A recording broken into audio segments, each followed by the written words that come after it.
She only said 8 words. 8, but they froze the most dangerous man in New York. Not because she threatened him, but because she spoke the one language he hadn't heard since his wife died. Victoria Bowman didn't know who the child was. She didn't know who was watching. She only knew the boy was scared. So she did what no one else did. She spoke to him. In Italian. And what happened next changed her life forever. Would you have stopped? Would you have risked it, talking to a crying boy in the middle of Central Park, with eyes following you from every angle? Because that's all it took. One moment, point, one language. And suddenly she was in. She wasn't trying to be heroic, just human. Before we dive in, where are you watching from, and what kind of story do you want to see next? Drop it in the comments. And if stories like this pull you in and don't let go, go ahead, hit subscribe. I have another powerful one coming tomorrow. Now, let's get into the story. Victoria Bowman had always carried a quiet love for languages, not out of necessity but nostalgia, a thread to the past that felt safer than anything in her present life. During college, she'd spent a semester in Florence, wide-eyed and half-fluent, chasing espresso-soaked mornings and afternoons in sun-drenched piazzas. She learned Italian not just in classrooms, but from grocers and old men who argued about soccer in wine shops. The language wrapped itself around her like a secret sweater she never quite took off. Even when she moved back to New York and life became work, bills, and a tiny apartment with a leaky radiator and dreams stored in cardboard boxes under her bed.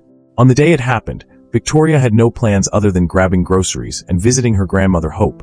It was cold but not bitter, the kind of afternoon where the air stung just enough to remind you you're alive. The streets were busy, crowded with city walkers and bundled-up children skipping alongside their parents. The city hummed its usual melody, indifferent and fast-moving, people rushing, always rushing. And then she saw him. A little boy, standing still near the edge of the park fountain, clutching the lapels of his coat like they were the only thing anchoring him to the earth. He wasn't crying in the loud, theatrical way children do when they want attention. He was still, his eyes wide, his face pale, tears streaming silently down his cheeks. He looked like he was trying not to exist, like disappearing would be safer than being found. People walked past him, maybe assuming his mother was nearby, maybe too busy, maybe too afraid to get involved. Victoria stopped. Something pulled at her chest, a small ache that said this wasn't right. This boy wasn't fine. This boy was utterly alone. She crouched in front of him and asked gently, "Hey, are you okay?" But he didn't respond, only stared. And then he said something so soft she almost missed it. "Non trovo papa." Victoria blinked, her heart tripping over the memory of words she hadn't used in years. She tilted her head and switched languages. "Ti sei perso?" she asked, and the boy's eyes widened just a little, like someone had cracked the shell around him. His lips trembled as he nodded. His name was Leo, he said between broken sobs and Italian fragments. He'd lost his father and didn't know where to go. His mother, she wasn't with them anymore. Victoria didn't ask questions. Not yet. She just held out her hand and smiled softly. "Vie bene Leo, estio con te," she whispered, and something in the boy's posture melted. His little hand reached for hers with desperation so quiet it broke her. That was the moment everything shifted. She didn't see them coming, not right away. 3 men in black suits moving through the crowd with purpose. One knelt beside Leo and whispered his name. The second spoke rapidly into a radio, and the third, tall and broad, stayed still, his eyes locked on Victoria like he was memorizing her features with surgical precision. The one who knelt scooped Leo up into his arms, checking him over for injuries, calming him in Italian. But Leo's gaze stayed fixed on Victoria, not letting go of her hand, until the last possible second. And then the 4th man arrived. He didn't push through the crowd. He didn't raise his voice. He just walked, and the people moved for him like instinct, as if some part of them understood that danger didn't always come with noise. Sometimes it came with silence and power disguised in elegance. Black button-down, sleeves rolled up to reveal tattoos that crawled like vines down his forearms. Hair slicked back but not vainly, sharply. His face was sculpted in control, eyes dark enough to drown in, and when Leo saw him, he broke into a run. "Papa!" The man caught him mid-air, one arm strong and steady, the other cradling the boy's head as he kissed his forehead. And then slowly, he turned his gaze to Victoria. The world seemed to pause. Johann Gargiulo had never seen her before, but something about the way Leo had clung to her, the way he'd spoken Italian, that soft, broken whisper he hadn't used since his mother died, made the air around them dense with questions. He studied Victoria, his expression unreadable, and said only 4 words. "Who is she?" The man with the earpiece stepped forward. She spoke to him in Italian, calmed him down. He wouldn't leave her side. Johann didn't nod, didn't thank her, didn't soften. Instead, he looked at Victoria like she'd walked into a sacred room uninvited. and in the voice of a man used to being obeyed, he said, "Find everything about her." And just like that, Victoria's ordinary life, her quiet routine and stack of to-do lists shattered. That evening, she returned home feeling like she was carrying someone else's memory. Her grocery bags left on the counter untouched, her coat still on. She sat on the edge of her bed replaying the moment again and again, the boy, the voice, those eyes that didn't blink. At first, she thought it was over, a strange encounter, nothing more, but the next morning, a black SUV parked across the street from her building, tinted windows, engine running. She noticed it but said nothing, told herself it was a coincidence. Then came the message. An unknown number lit up her phone with a single text. "He hasn't spoken to a stranger in Italian since his mother died. He spoke to you, JG." She didn't know what to do with that. She didn't know why it made her feel seen and hunted at the same time. And in the quiet hours of the night, Victoria realized something terrifying. This wasn't over. And the worst part was, some part of her didn't want it to be. And maybe that's the most dangerous part of all, right? When something inside you responds to a feeling you're not supposed to crave, the pull of mystery, the gravity of someone watching you not with malice, but with intent, like your existence suddenly matters more than it ever has before. Not because of who you are, but because of what you've stirred awake. The next morning, Victoria couldn't stop thinking about Leo's eyes, how much grief sat behind them. Far too much for a child so small. And the way his little hand had clung to hers like he knew, somehow, that she understood, not just his words but his fear. She thought about the man in black, the one who didn't shout but commanded. How even the air seemed to move differently around him, like he could bend silence to his will. Johann Gargiulo. The name felt heavy on her tongue, unspoken but unforgettable. At the cafe, her manager asked if she was okay, said she looked pale, but Victoria just nodded. She didn't talk about what happened, didn't mention the message or the SUV that was still idling near her street when she left. She served cappuccinos, wiped counters, smiled at tourists who mispronounced macchiato, all while her heart played an uneven rhythm behind her ribs. And then 2 days later, it came, the envelope.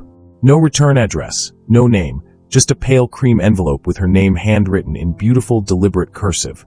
The kind no one uses anymore, unless they're trying to make a statement. Inside was a card with an address, a time, and nothing else, not even a signature. It should have been a red flag. It was. But curiosity is a powerful drug, isn't it? She stared at it for hours, pretending she wasn't going to go, pretending that this wasn't already a story she was being written into. And maybe you'd have done the same. Maybe you'd have ripped it up and blocked the number and called the police. But maybe, just maybe, you'd have felt it too, that magnetic pull of something bigger than yourself whispering that you were chosen for a reason. That night, she stood outside a townhouse in the West Village that looked like it had been carved from shadow and stone, elegant but imposing, flanked by 2 stone lions that stared down the street like they'd been watching longer than the building had existed. A man opened the door before she even knocked, didn't speak, just nodded and gestured for her to follow. Inside, it was quiet, not sterile but sacred. Warmth radiated from golden sconces and a chandelier that looked like it belonged in a European cathedral. The air smelled like leather-bound books and espresso, and when she entered the sitting room, she saw her. Hope, an elderly woman with silver hair swept back into a bun, wrapped in a cashmere shawl and sitting upright like royalty. She looked at Victoria not with suspicion, but with kindness edged in steel. "You must be the girl," she said, voice smooth and precise. "The one who made my grandson speak again." Victoria blinked, caught off guard. I just helped him because..." Hope raised a hand. And just like that, Victoria stopped talking. "You reminded him of his mother," she said, eyes softening. Gentle, thoughtful, not afraid of his silence. Then she smiled and gestured to the chair across from her. "Sit, child, you're safe here for now." They talked for nearly an hour, sipping espresso out of delicate porcelain cups, discussing Florence, language, loss, and memory. It felt surreal, like she'd walked into a dream someone else had scripted, and yet she didn't want to leave. And then the room shifted. Johann entered. He didn't announce himself, didn't ask permission, just appeared like he'd been there the whole time, watching through some invisible lens. His presence was heavy without being loud. And when he looked at Victoria, it wasn't hostile, but it wasn't gentle either. It was curious. "I wanted to see you for myself," he said, his voice even measured, a voice made for final words and quiet commands. "Leo hasn't spoken to a stranger in our language since his mother passed." His eyes scanned hers, not invasive but searching. "Then you come along, and he says full sentences, clings to your hand, like he's known you all his life." Victoria didn't know what to say, so she said the truth. "I just spoke to him, that's all." He looked scared. Johann tilted his head slightly, like he was weighing the honesty in her tone. You mattered in a moment that mattered to my son, he said. That makes you a person of interest. There was no threat in the way he said it, and yet Victoria felt her skin bristle. She stood slowly, her palms suddenly damp. I didn't ask for this, she said. I didn't ask for him to trust me or for you to watch me. You didn't have to, Johann replied, stepping closer. Some choices are louder than words, Miss Bowman. You chose to see him. You chose to speak in a language that belongs to our ghosts, and now. He paused. You're seen. And what do you do when someone like him says something like that? Victoria didn't know. She just nodded and left the room, her chest tight, her thoughts a tangled web of logic and fear, and something else she couldn't name, not yet. But tell me, what would you have done? Would you have stayed? Would you have walked away? Would you have asked for more answers or run before they were offered? Leave a comment, I want to know, because in that moment, walking back through the carved doorway of that mansion, Victoria didn't just step back into her life. She stepped into the beginning of someone else's story. A story that had been waiting for her all along. The kind of story that doesn't ask for permission before it pulls you in. The kind that whispers your name into the walls long before you ever realize you've been written in ink. Not pencil, not erasable. Victoria Bowman walked home that night with her coat wrapped tight, and her heart even tighter. Her thoughts were tangled with the scent of espresso, and the sound of Hope's voice, calm and commanding, with Johann's words looping in her ears like a mantra too sharp to forget. You're seen. She kept telling herself she was done, that this was just a chapter, not the whole book, but when she reached her apartment, another envelope waited at her door. No name, just her again inside, a folded note in that same meticulous handwriting. Tomorrow. Same place. 2 p.m. Bring nothing. Come alone. If this had been fiction, that would have been the moment where she'd slam the door, toss the note, block the number, maybe even leave town. But real life isn't built with the same kind of clean decisions and sharp turns. It's a fog, a gray space where instinct pulls harder than logic and curiosity. That damn curiosity whispers that safety is overrated when truth is near. So she went. She told no one. No text to her best friend. No heads up to her grandmother. Just a coat, her boots, and a half-charged phone in her pocket that she didn't even check. The park was quieter this time. The fountain glistening under a muted sky. Victoria stood still, scanning the crowd for familiar eyes or unfamiliar suits. Then she saw him. Leo, sitting cross-legged on the bench like nothing in the world could touch him. But when he looked up and saw her, his face lit with something between surprise and safety. He ran into her arms without a word, and this time, he said ciao like it was a greeting meant for home, not hello. She knelt beside him again, instinctively brushing the hair from his forehead, asking him soft questions in Italian about his day, about the drawing in his hands, and the stuffed tiger poking from his backpack. He responded in slow words, deliberate ones, and somewhere inside her, Victoria felt the pressure of time folding around them. But she didn't see the 3 men until it was too late. They emerged like shadows sliding into form.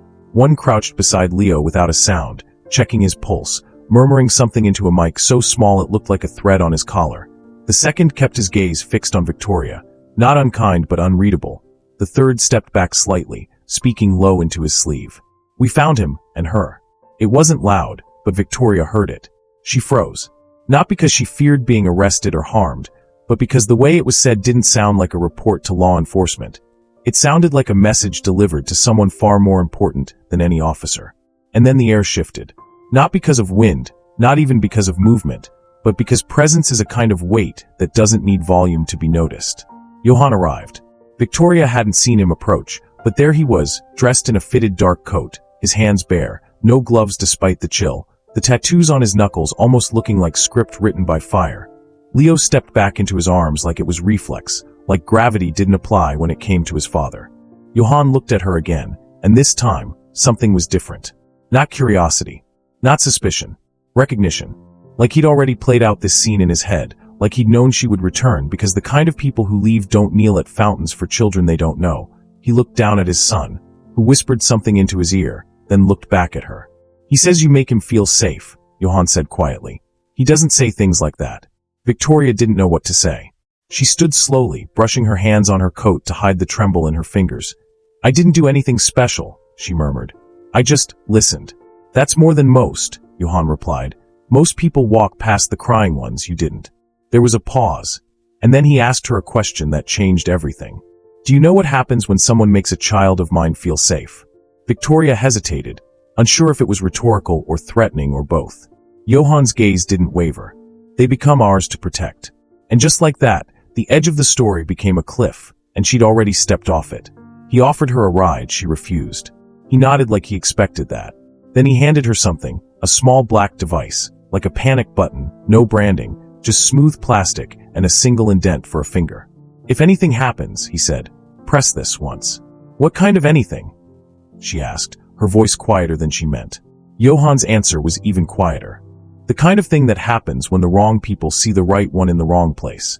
She went home with it in her pocket, and all night she stared at it on her dresser, wondering when her life had stopped being ordinary. Or maybe it never had been. Maybe it had only waited for the right story to ignite it. And yet, hers was about to veer into something far darker than she could have imagined. Because being seen was only the beginning. And when the tallest of them stepped forward, there was no mistaking who he was, not by the silence that followed his every move, not by the immediate tension in the shoulders of the other men, not even by the subtle bow of the security detail that barely dipped their heads. No, it was the boy's reaction that confirmed everything before a single word was said. Leo's eyes lit with something primal, something so deeply embedded in the wiring of children who know love wrapped in steel, safety hidden in darkness. He broke away from the man who knelt beside him and ran, not with hesitation but with relief, full force into the arms of the man in black. And he said it like a prayer, like a plea, like a declaration that filled the space between them. Papa. Johann Gargiulo dropped to one knee, scooping the boy into his arms like he weighed nothing, like the world could burn around him, and that moment would still be the most important thing he'd hold on to. His black shirt was rolled at the sleeves, revealing the web of tattoos curling up his forearms. A rosary entwined with roses, a broken hourglass, a wolf's jaw, and something that looked like a name etched in script, faded but permanent. His eyes, though, those were something else entirely. Victoria had seen cold before. She'd seen men bluffing power, posturing it, wearing it like cologne. But Johann didn't bluff. His stare was like ice dragged across your spine. And yet, it didn't feel like it was meant to intimidate her. It felt like he was measuring something, weighing it. Victoria didn't know what part of her he was looking for, but she felt bare beneath it anyway.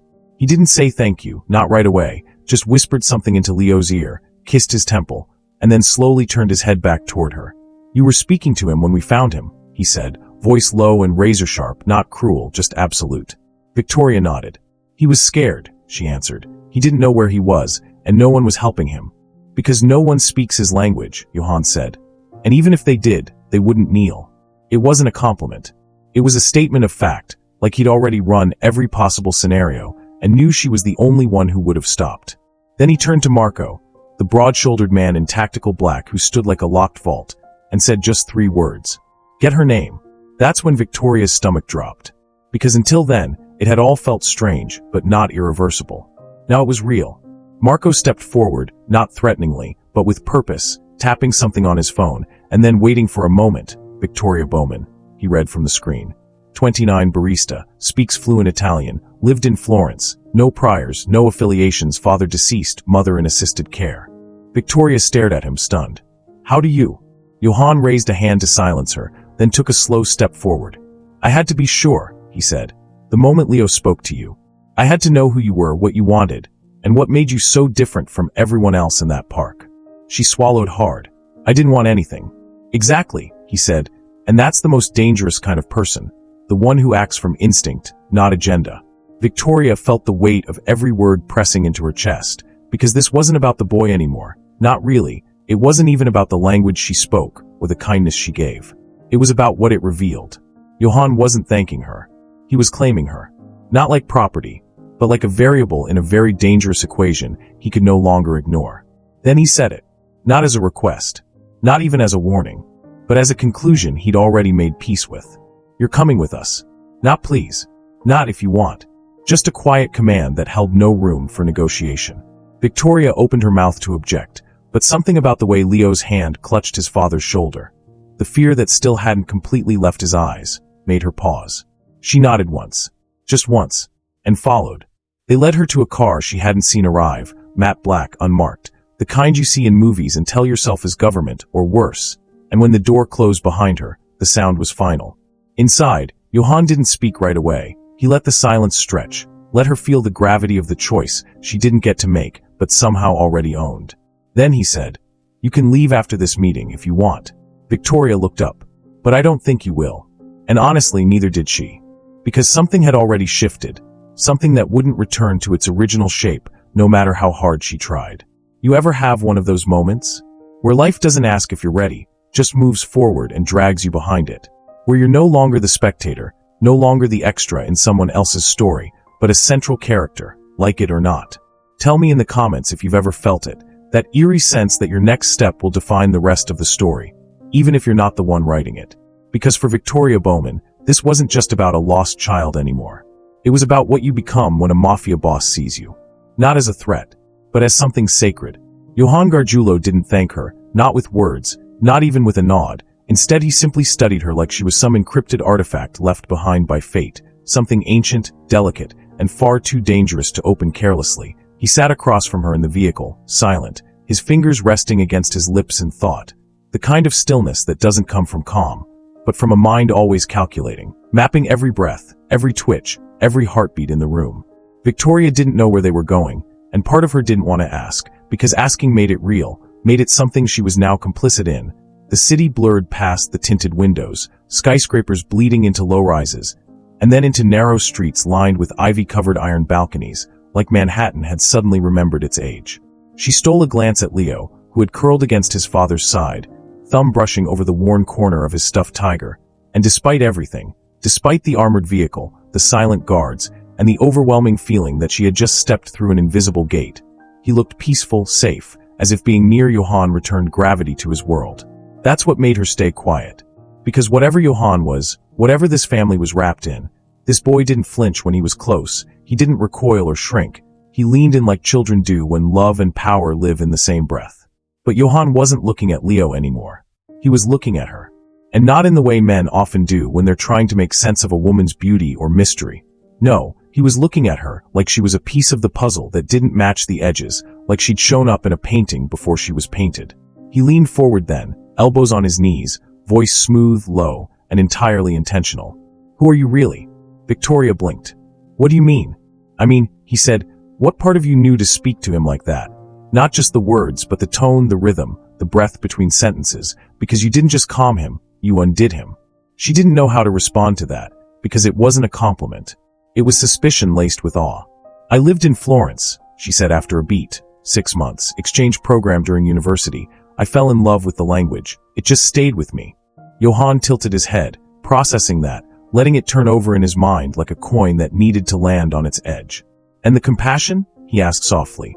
"That part stay with you too?" She didn't answer. He didn't expect her to.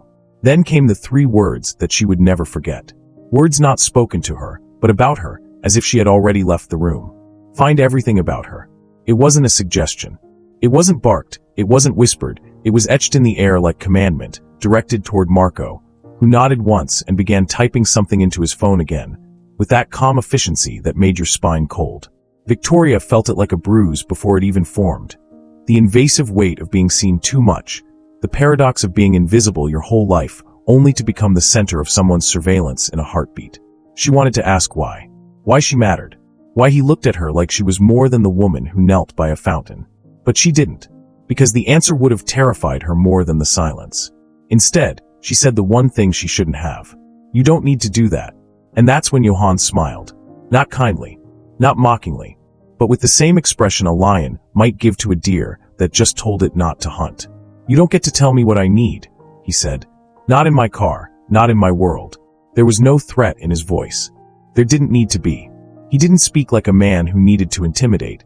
He spoke like someone whose reality never required asking twice. Victoria looked out the window again, jaw clenched, and the weight of her decision finally began to press in on her chest. Not because she regretted helping Leo, but because this moment, this very breath in this very car, confirmed that she had entered something with no door out. They arrived shortly after, a stone townhouse hidden behind iron gates and vines, the kind of place that didn't look like it belonged in Manhattan, more European than American, ancient in its bones, modern in its silence. Victoria was escorted inside without a word, Leo still clutching her fingers now, as if she belonged here more than she realized.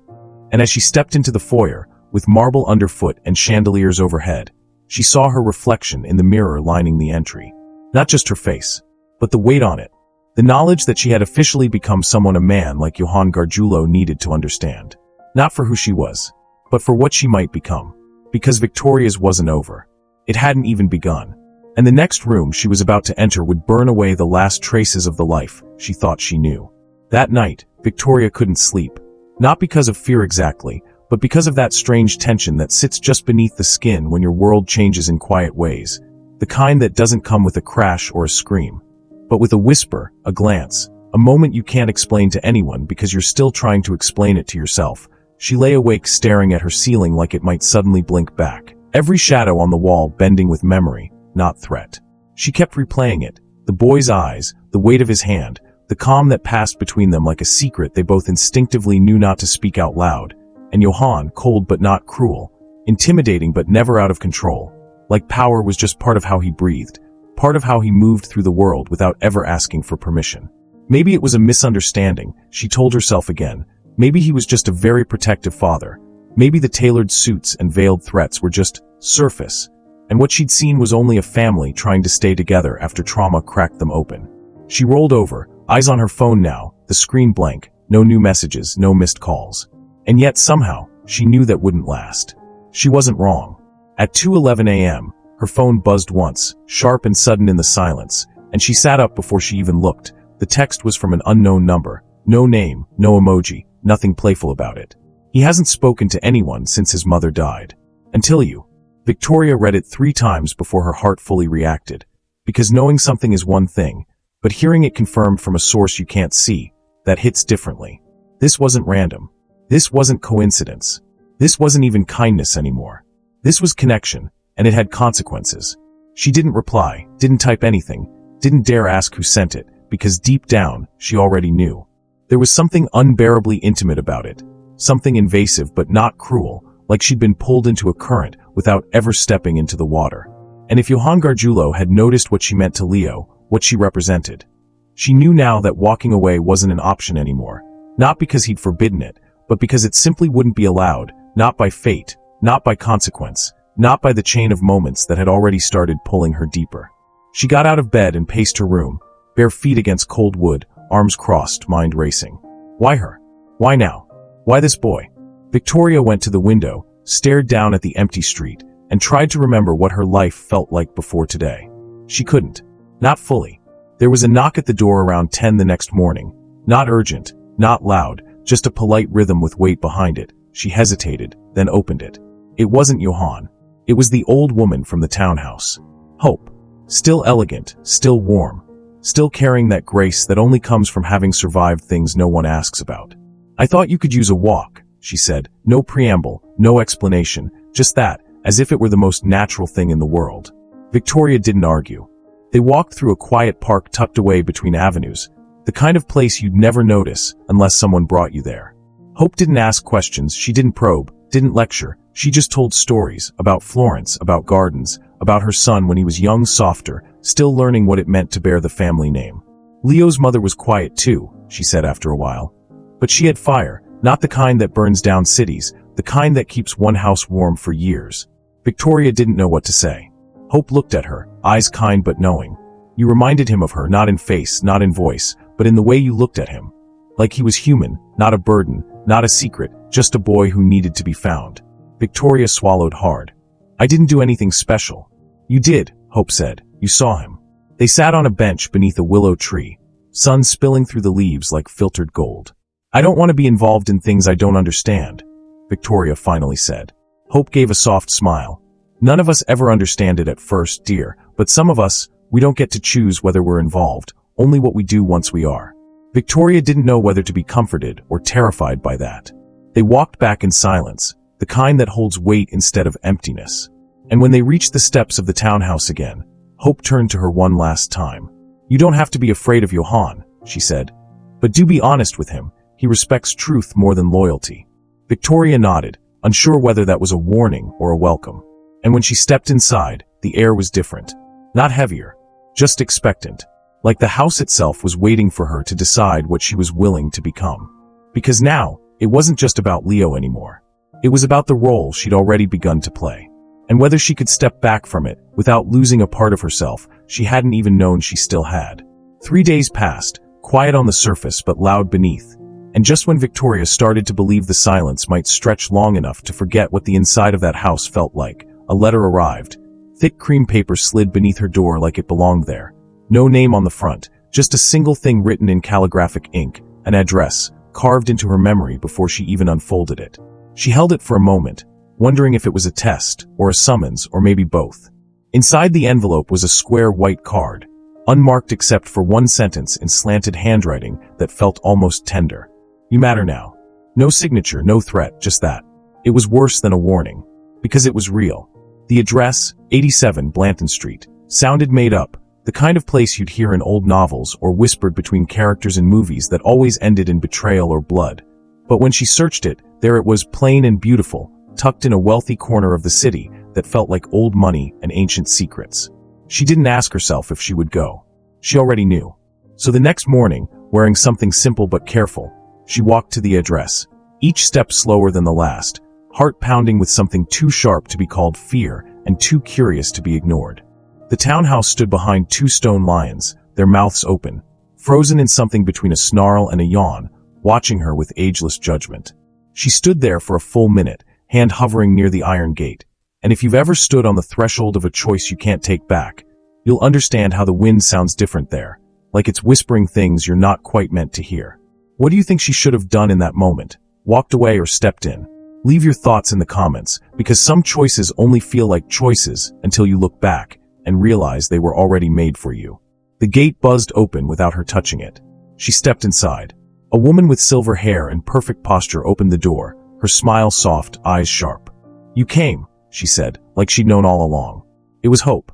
She led Victoria down a hallway of shadow and light, oil paintings that seemed too expensive to hang in public and too private to belong in a museum, floors that didn't creak, silence that didn't feel empty. The room at the end of the hall was a sunroom. White furniture, long windows, air that smelled like lemon and old paper. You were invited because you changed something, Hope said simply, pouring tea into porcelain that felt antique just by touching it. Victoria sat stiffly, not trusting the calm. Changed what? Leo, Hope replied. He laughed yesterday, not long, but real. Victoria looked down at the tea she wasn't drinking. I didn't do anything. Hope smiled gently. Exactly, that's what made it matter. Before Victoria could respond, the door opened again, and Johann stepped in like the room had been waiting for him. Same black shirt, same stillness, same eyes that looked through people instead of at them.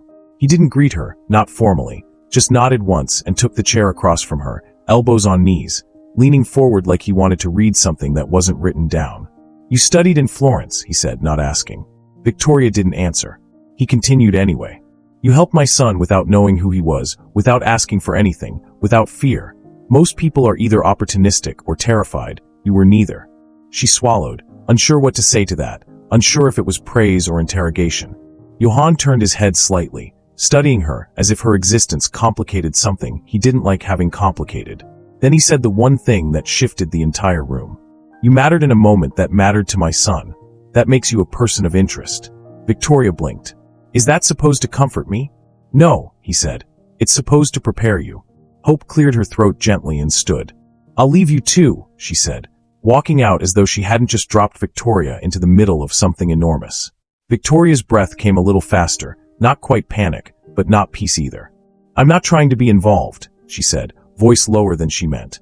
Johann tilted his head slightly.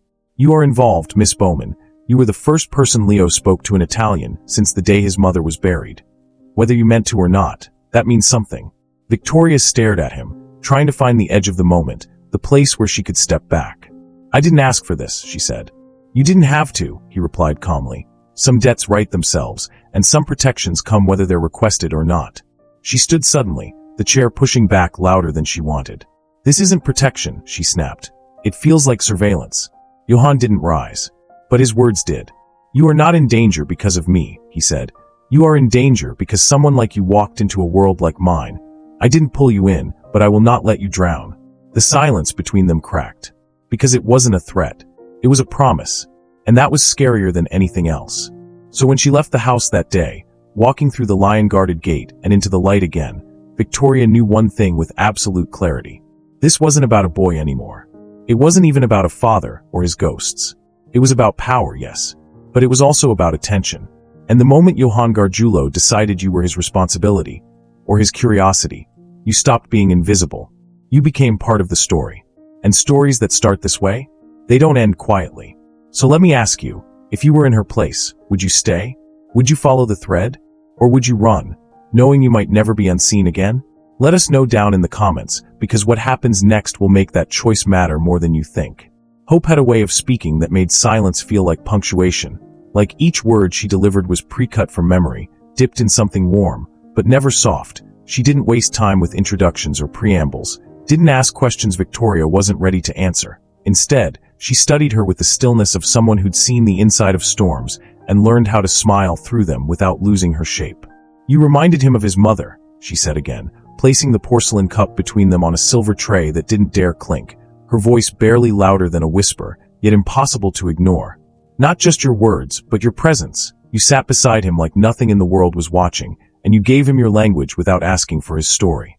Victoria didn't know what to say, because how do you respond to something like that, to a sentence that wraps around your spine and holds on? She shifted in her seat, fingers tightening around the cup, not from nerves exactly, but from something more tangled, more ancient, like the recognition of grief that doesn't belong to you, but sits beside you anyway.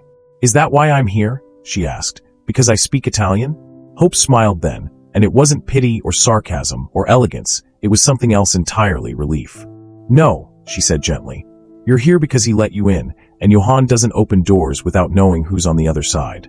Victoria glanced toward the hallway, but the air held no footsteps. The door behind her remained closed, and yet she could feel him, the weight of his attention, the edge of his restraint. Does he know I'm here? Hope tilted her head, amusement flickering. He knows everything, dear. And that sentence didn't sound ominous. It sounded inevitable. Victoria breathed slowly, steadying herself. He doesn't seem like the kind of man who forgets a detail. Hope nodded once, her hands folding delicately in her lap. He forgets nothing, but Leo remembered you, and that's rarer than you know. There was a pause then, not long, but full, and Victoria let herself sink into it, because sometimes silence tells you more than 1,000 explanations ever could. She looked at Hope, really looked, and saw beneath the grace, beneath the pearls and perfectly pleated sleeves, there was a woman who had lived through fire and come out trimmed in wisdom, but not untouched. How did she die? Victoria asked softly, not knowing why she asked, only that the question had curled inside her since the park. Hope's eyes didn't blink. In a car, she said, one that wasn't meant for her. And just like that, the floor of the conversation dropped into something darker. Victoria swallowed hard. I'm sorry. Hope smiled again, this time smaller. So are we. Before anything else could be said, the door behind them opened, and his presence filled the space like night spilling into a room of candles. Johann stood there, not dressed for intimidation but managing it anyway, dark shirt, rolled sleeves, and the same expression that had sent people running without a word. Hope rose slowly. I'll leave you both, she said, brushing Victoria's shoulder lightly as she passed, as if transferring something only women could understand. And then they were alone. For a moment, no one spoke, and Victoria counted the beats in her chest just to hold the silence steady. Johann stepped forward, stopped just shy of too close. She used to read to him in Italian, he said, gaze fixed somewhere beyond memory. He stopped listening after she was gone, but he listened to you. Victoria breathed in, but it caught. He was scared, she said quietly. I knew the words that might calm him. You did more than that, Johann replied. You reached him, and I don't know if I'm supposed to thank you or be afraid of what that means. Victoria met his eyes then, not bravely, but honestly. You don't have to be afraid of me. His lip curved slightly, but it wasn't humor. I'm not afraid of you, Victoria, he said. I'm afraid of what it means to want someone near when all you've ever learned is how to keep them far. She should have run then, maybe. Should have stood and said this wasn't her place. But she didn't, because something in her understood loneliness dressed as power. Understood grief that looked like command. And whether it was madness or mercy, she stayed. Victoria stayed that afternoon. Not because she was afraid, but because she wasn't. And that's what terrified Johann the most. Because what do you do with someone you can't scare, but don't want to lose? Even if you never asked for them to begin with. This wasn't the end of the conversation. It was just the beginning of something neither of them could predict or control. And as the sun dipped lower behind the townhouse windows, casting golden shadows across the floor, Victoria knew her world hadn't just shifted. It had tilted, and there was no balance waiting at the bottom of this fall. Then Johann entered. Not like a man returning to a room, but like gravity finding its anchor again. The air sharpened around him, as if the house itself had been holding its breath waiting for his presence to stitch everything back into place. He didn't sit, didn't offer greetings or apologies for silence, just stood across from her with a stillness so complete it made sound irrelevant. His eyes fixed on her like a question he'd been trying to answer for days, but couldn't, not yet. "You mattered," he said finally, voice low but decisive. "And that makes you dangerous." Victoria didn't move, didn't shrink or flinch, though something inside her curled a little tighter, the kind of quiet flinch you don't show on your face, only in the spaces between your breaths. "To who?" she asked, holding her cup with fingers that suddenly felt too visible. He stepped closer, not threatening, just deliberate, like a chess piece nearing the center of the board. "To him," he answered, meaning Leo. "To this house, to the stories we tell ourselves to keep the world simple. You disrupted that the moment you opened your mouth in a language he hasn't let anyone speak to him in since." He stopped there. But Victoria already knew what he meant. Since his mother. Since the fracture that had turned a family into a fortress. "I didn't mean to," she said. "I just saw a child who was afraid, and I remembered what that felt like." Johann's jaw tensed, his hands loose at his sides but not relaxed, always poised, always halfway between reaching and restraining. "That's the part one don't understand," he said, almost to himself. "People don't just help without wanting something, not in this city, not in this life." Victoria tilted her head, a trace of a smile finding her mouth. "Maybe that's your problem," she said softly. "Maybe you've built a world so guarded, you can't see the ones who enter without a key and still mean no harm." He stared at her for a long time, and it wasn't angry or admiring, it was calculating, but not in the way you might think, not to trap or expose her, but to protect something he couldn't yet define. Then his phone buzzed, one short vibration. He didn't check it. "I've had people tailing you," he said, like it was weather, not confession. Victoria raised her eyebrows, but said nothing, not because it shocked her, it didn't, but because it confirmed everything her gut had been whispering since the text arrived that night. He watched her reaction. "You're not afraid," he said, not a question. "I should be," she replied, and that made his brow twitch just slightly. "Why aren't you?" Victoria looked down for a moment, then back up. "Because if you wanted to hurt me, I'd already be gone," she said. "And I don't think you want to hurt me. I think you don't know what to do with me." That finally earned the smallest curve at the corner of his mouth. Not quite a smile, but something far more dangerous, acknowledgement. He stepped closer, until only a breath lived between them. "I know exactly what to do with you," he said. "I just don't know if I should." That made Victoria's breath hitch, just once, and she hated that he noticed it. He turned then, walked toward the window, arms crossed behind his back like he needed distance to think clearly again. "I've built this life on precision," he said, "on knowing what each piece means before I move it. You, Victoria, are a variable I didn't account for, and that makes you both fascinating and deeply inconvenient." She let the words hang for a second before answering. "You can't always control who shows up at your gates, Johann. Sometimes the wind just shifts, and someone unexpected finds their way in." He glanced back at her. "I don't believe in chance. And yet here I am." He exhaled slowly, turned fully to face her again. "There's a reason Leo spoke to you," he said. "It wasn't language, it was recognition. He saw something in you he remembers, even if he doesn't understand why." "And what do you see?" she asked, voice quiet now. Johann didn't answer right away. When he finally did, it was softer than she expected. "Someone I'd like to keep," he said. And that shook something loose in her chest she didn't know she'd been holding. The room was too quiet after that, too full of unsaid things. Victoria stood. "I should go." He didn't stop her. Didn't ask for anything else. But as she reached the door, his voice followed like the whisper of a closing page. "You're not just someone who helped a lost child," he said. "You've become someone who can no longer be unseen. And that means you have a choice to make." She didn't look back. Because looking back would have meant deciding too soon. Instead, she walked into the night air, and wondered what kind of life waits for a woman who mattered to a man the world fears. Would you walk away, or would you ask what it means to be someone a mafia boss wants to keep? Tell us in the comments. What would you choose if you were her? And what happens next might just make your answer feel more real than you ever expected. Because nothing about this story is done. Not yet. Victoria tried to walk away. Her boots echoed softly on the uneven cobblestone, her breath clouding in the cold air, as if even the night was unsure whether to let her go quietly. She told herself it was over, or at least contained, that she'd stepped into a fire and stepped back out before the flames caught her hem, but some part of her, the part that remembered how Johann had looked at her, not with hunger or threat, but with unsettling precision, knew this wasn't the end, it was only the exit sign before a much longer hallway. 2 blocks from the townhouse, she felt it, that primal whisper at the base of the neck, The instinct that made you glance behind even when you told yourself you were imagining things. And there he was. Not tall enough to be one of Johan's shadows. Not silent enough to belong to the world that walked beside marble staircases and moved like ghosts in custom suits. He was older, scruffier, eyes darting, too focused on not looking suspicious to avoid suspicion, wearing a jacket one size too big and nerves that didn't fit at all. Victoria's pace didn't change. Her spine stayed straight, but her fingers slid into her coat pocket, grazing the edge of her phone, not to call anyone. There wasn't anyone to call, but to remember that she could if she had to. The man sped up. So did she. Then, like the city had blinked awake all at once, two figures emerged from an alley half a block ahead. Not rushing, not fumbling, just appearing with the kind of practiced calm that said they'd been watching this exact moment unfold since she left the townhouse. One moved behind the man. The other locked eyes with Victoria and nodded, just once, the kind of nod that says, "We see you, we've got this, and you don't have to run." The man turned to flee, but didn't make it 3 steps.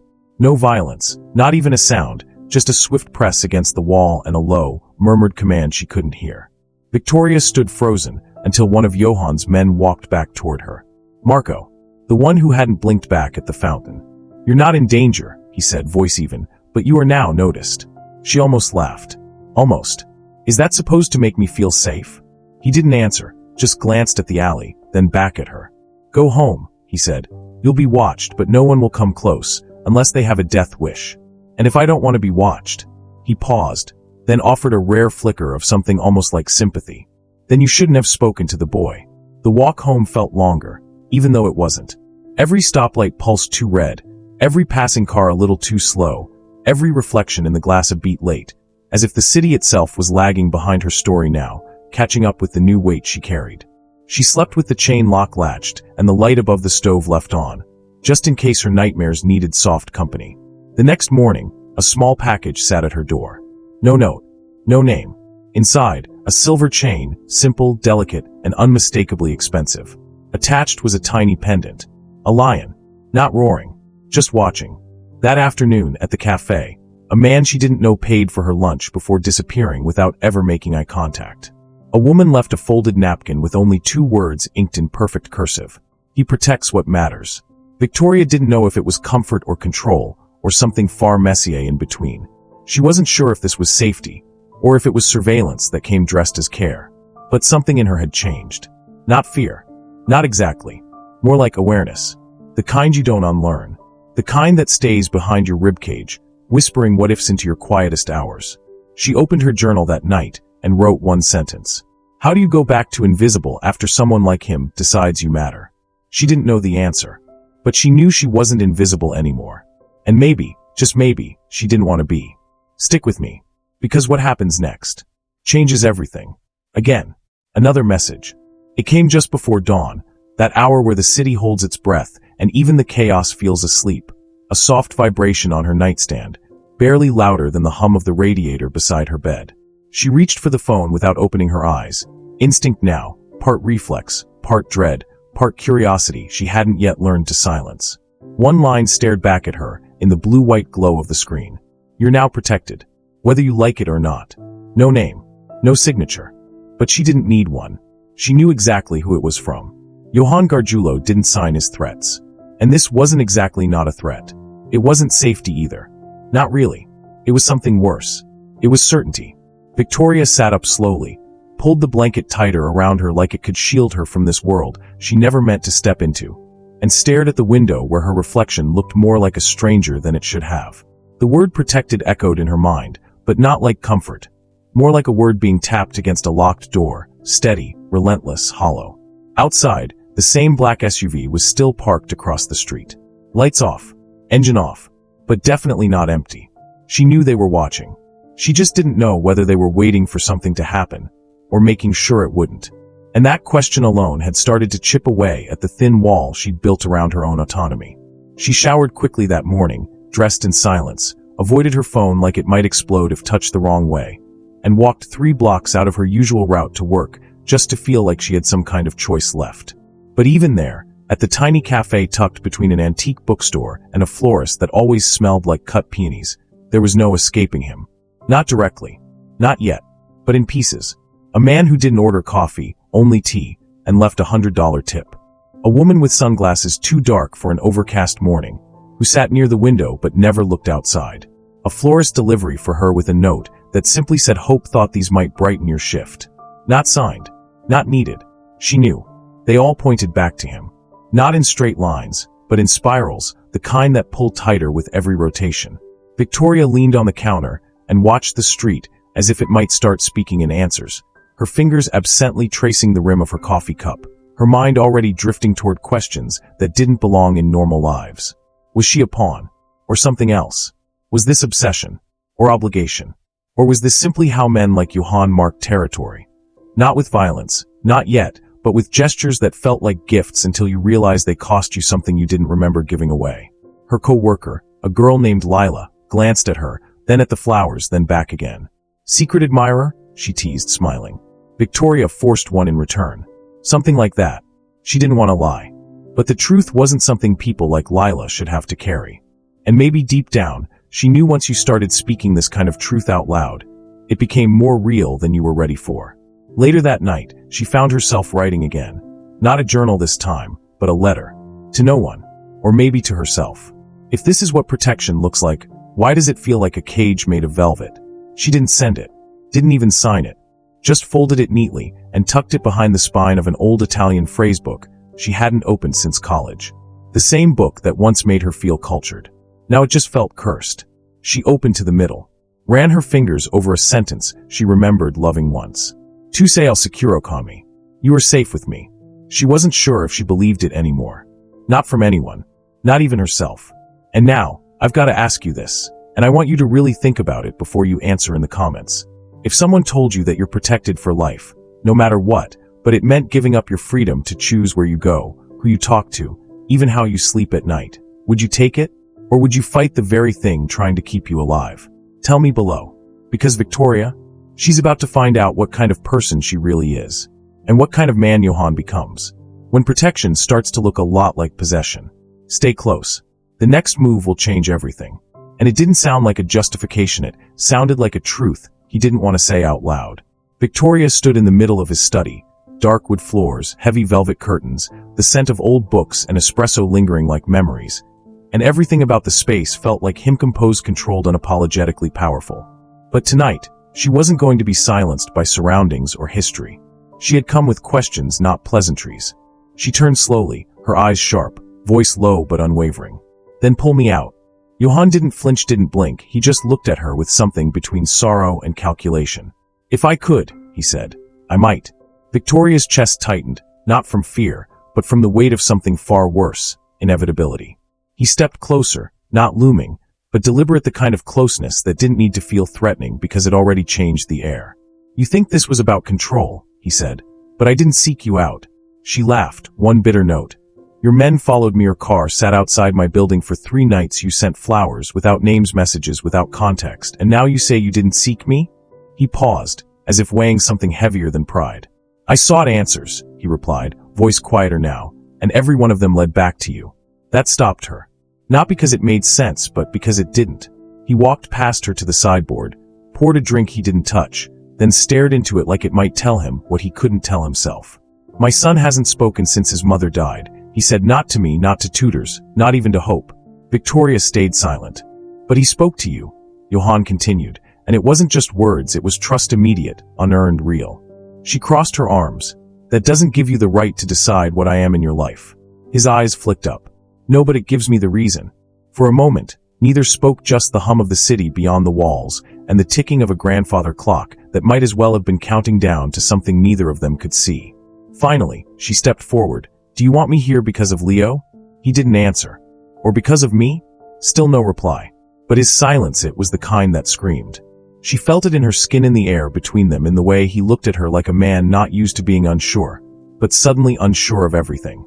You matter, he said, the words coming out like they cost him something. That's the problem. Victoria's breath caught, not because of the confession but because of what it meant. In his world, to matter was to be marked, protected. Yes, but watched, used, and eventually, hurt. She stepped back. I don't want to be a problem, Johan. He didn't move. But you are, he said, and there was no venom in it, only gravity.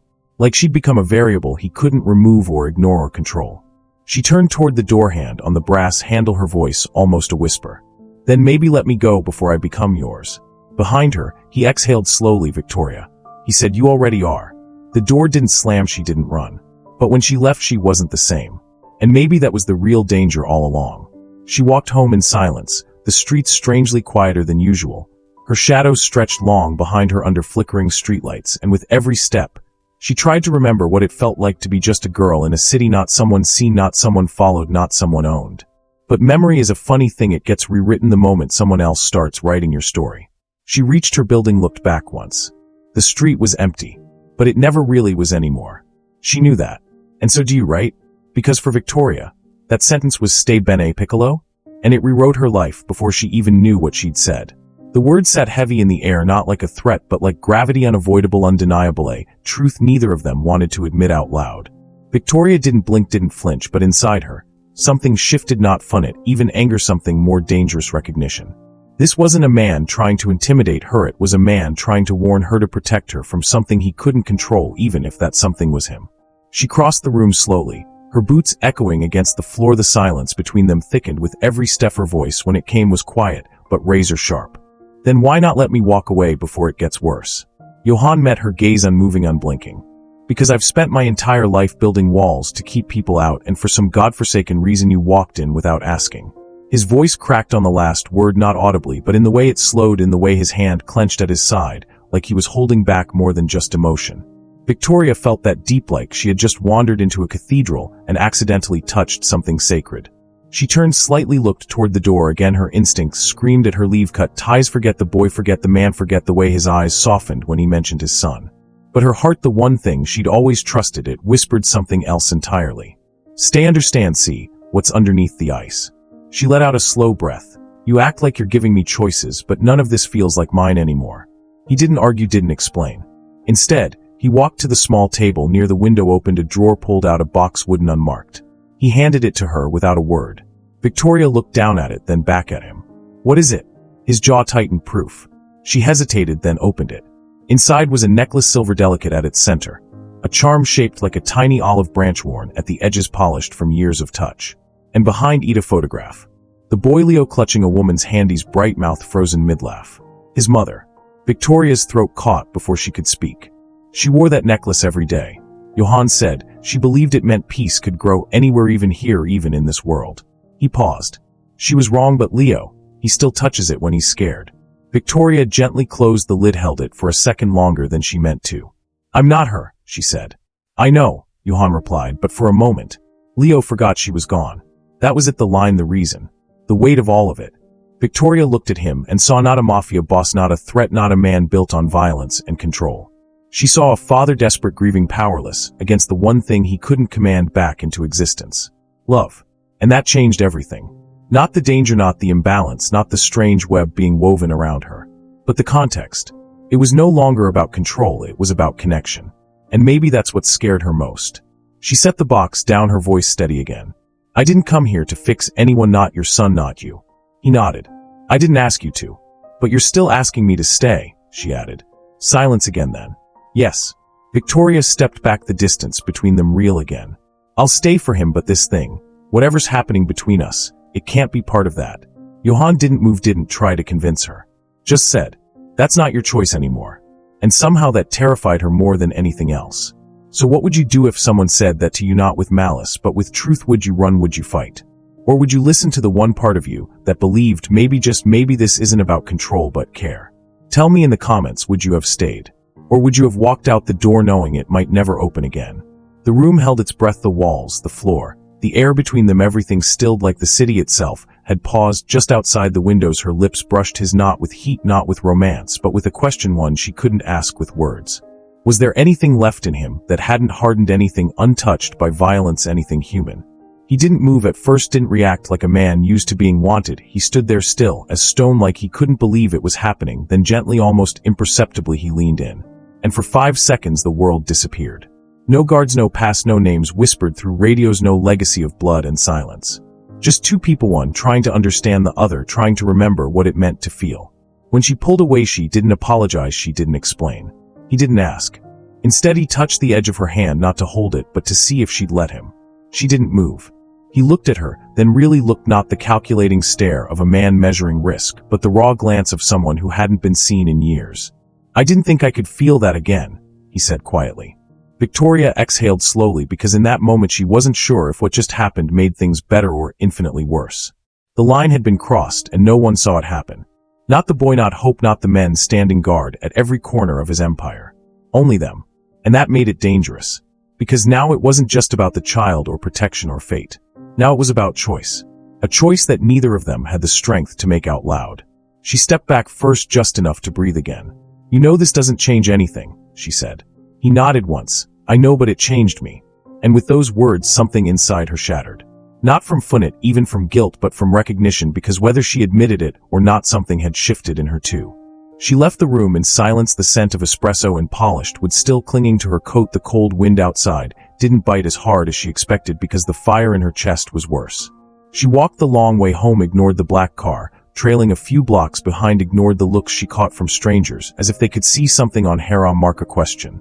She wanted to scream or run or call someone and ask what to do. But who would believe her, who could understand what it meant to be desired, not for beauty, not for charm, but for something far more dangerous? For softness, for mercy, for the one thing even the most powerful man couldn't manufacture. Peace. She got home, locked the door, double-checked it, then sat on the floor of her tiny apartment and just stared. At nothing, at everything. And finally let herself whisper into the silence. What now? Hope didn't move from the lace-trimmed window pane, her hand resting gently on the edge of the draped curtain, like she'd held that same position 100 times before. Her expression calm but carved from memory. She had seen this scene before in pieces, not with Victoria's face, but with another.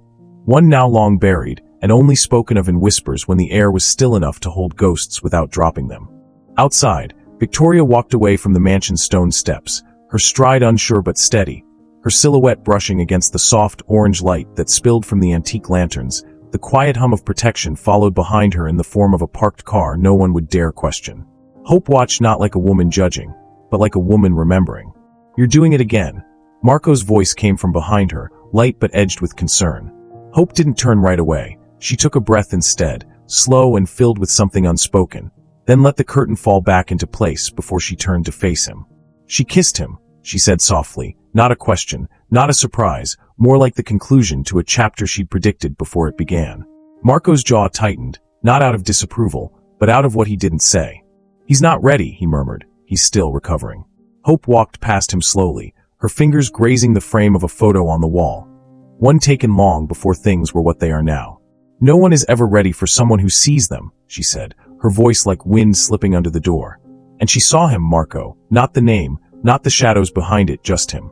Marco folded his arms, watching her, unsure whether to push the point or let it drift away, like so many truths in this house had. "And that," he asked, "is that safe?" Hope paused, turned back slightly, the side of her face lit by the low chandelier that flickered as if it, too, was listening. "Safe isn't the point," she said. "It never was." Meanwhile, Victoria reached the edge of her neighborhood, still walking without quite knowing why she hadn't called a cab. Maybe it was the silence she needed. Or maybe it was the sense of movement after everything standing still. Her phone buzzed again. She almost didn't look, but curiosity is a stubborn thing. One message. "Are you afraid of me, Victoria? Or are you afraid of what you felt? JG." She stopped under the flicker of a street lamp, the question not just echoing in her hand, but somewhere deeper, beneath the layers she'd spent years building. Fear hadn't brought her to that moment in the drawing room. It was recognition, and that scared her more than anything else. She typed nothing, didn't respond, just stared at the words until the screen dimmed. Behind her, the car stayed parked. Never close enough to feel threatening, but never far enough to be forgotten. And maybe that's what this entire world was now, a balance between presence and pressure, between being chosen and being claimed. Inside the mansion, Johann stood where she'd left him, alone in the room with velvet chairs and a fireplace he rarely lit. The air still held the scent of her, faint but undeniable, like rain just before it starts. He didn't speak, didn't move. Hope stepped into the doorway after a moment, arms crossed, gaze steady. "You're thinking too loudly again," she said. Johann smirked without humor. "She kissed me," he said. "I know," she replied. "You let her." Johann turned toward the fireplace, voice low. "She doesn't know what this means yet." Hope nodded. "No, but she will, and when she does, she'll either stay and lose something, or leave and lose something else." He didn't ask what she'd done years ago. He didn't need to, Because this time felt different because she didn't run not yet. And that not yet was enough to keep him anchored to the idea that maybe, just maybe, the path she was walking wasn't out of fear, but toward something, even if neither of them had the words for it yet. Because next, that softness will be tested in ways she never imagined. The air that afternoon had tasted like spring even though the calendar said fall. The sky hung low with a soft gray that threatened rain but never delivered, and the city, in its typical indifference, rushed around her as though it was late for something it couldn't name. Victoria had only meant to cut through the park to avoid a protest clogging 2nd Avenue. Her mind a mix of half-finished emails and a text from her landlord that she hadn't dared open yet. She hadn't expected the boy. Not the sharp cry that splintered the air or the sight of him. Small, lost, trembling by the fountain like he'd been dropped there by fate and forgotten, his hands clenched at his sides, his face pinched with fear and confusion, clothes too neat for him to be from the streets, shoes too polished for anyone to believe he was alone on purpose. Victoria had paused, the world not slowing down around her, but something inside her doing so anyway. That old language whispering up through her memory, like a song she hadn't heard in years, but still knew how to hum. Stai bene, Piccolo? And just like that, everything shifted. Not visibly, not yet, but somewhere beneath the noise of traffic and footsteps and the far-off bark of a dog, something turned its head toward her, something ancient, powerful, waiting. She hadn't seen the suits then, not at first, just the boy and his panic, and the way his eyes had widened at her words like she had handed him oxygen. But they had seen her. And even now, months later, sitting alone in a room she never thought she'd enter, remembering the feel of that moment was like remembering the edge of a dream you're not sure was yours to begin with. The boy had clung to her hand as if the connection itself was enough to anchor him back to the world, as if her voice held something no one else had given him since his mother died. Victoria hadn't known that. She hadn't known who watched from the shadows. Hadn't known the name Johann Gargiulo yet. Hadn't known the price of compassion in a city where kindness sometimes writes checks the soul can't cash. But she would learn, because when she whispered comfort, she didn't just calm a child. She drew the gaze of a man whose world didn't allow accidents. And for Johann, that moment wasn't random. It was revelation. Now every moment since had rewritten what Victoria thought she understood about fate, about love, about control and choice, and how sometimes the things you walk into are the same things that have been circling you for years without permission. Because after that day, the life she knew began to peel away. First slowly, the missed calls, the black SUV outside the cafe, the envelope with no name but a message she felt in her spine. Then faster, the drawing room and Hope's cryptic warmth, the silent security detail that flanked her walk home, the undeniable truth that she was now a person of interest not by choice but by something deeper, something neither she nor Johann had language for yet. And when he said, "You mattered, and that makes you dangerous," it wasn't a threat. It was a map. A map she didn't know how to read, but couldn't stop unfolding. Because once you've been seen that deeply, walking away feels less like freedom and more like erasure. And now looking back, that one moment of kindness, it wasn't the beginning of trouble. It was the beginning of truth. And the life she knew? The quiet one filled with routines and assumptions, and the comfort of not being significant? It had ended at that fountain. The second she looked that boy in the eyes. The second she opened her mouth and let the Italian carry something more than words. The second she touched his shoulder and unknowingly opened a door. Now the story is only beginning. What comes next isn't just about Johann or Victoria. It's about the gravity of being needed, of what protection feels like when it's earned, and what control becomes when disguised as care. It's about the Mafia, yes. But more than that, it's about what happens when two lives collide at the exact wrong, and maybe right moment in time. Thanks so much for watching till the end. If this story moved you, you're going to love what's coming next. It's even more surprising and emotional than this one. Go ahead and click the story on your screen right now, and see you in the next story.